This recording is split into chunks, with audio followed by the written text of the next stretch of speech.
I know that when I bring up the subject of faith, some of you think, well, that's not for me because I'm just an ordinary person. I'm not a faith person.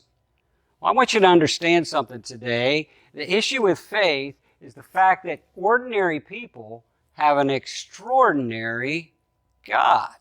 So you can become a person of faith.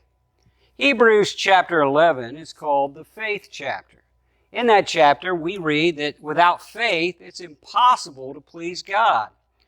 25 times the word faith is used over and over and over again. It says, by faith, by faith, by faith, by faith. We read a history of God working on the planet Earth up until that time. You say, yeah, there's all these famous people in that chapter. I want you to notice something. There's ordinary people in that chapter. Abel, well, he was just a shepherd, just an ordinary guy. Noah, he was a builder, right? He built a big boat. Abraham, he was a rancher. Sarah, she was just a wife, nothing special, nothing out of the ordinary, an ordinary wife. Joseph, well, he was less than ordinary. He was a slave. Think about it. Moses, he was in politics and then he became a shepherd. Rahab, well, she was a prostitute. Yet all these people are commended for their faith. You say, well, yeah, but I've got some issues. I got some things in my background that I'm embarrassed by. Well, so did many of them.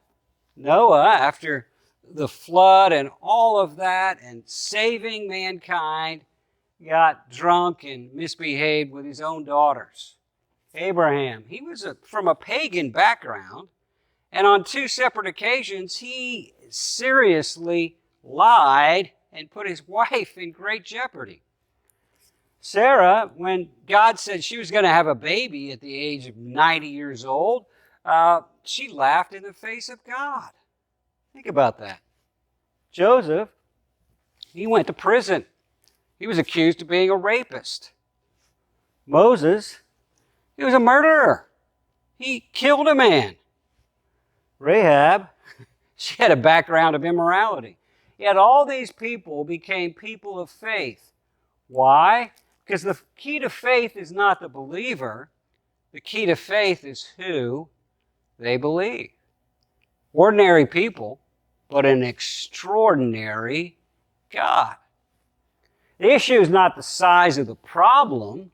The issue is the size of God.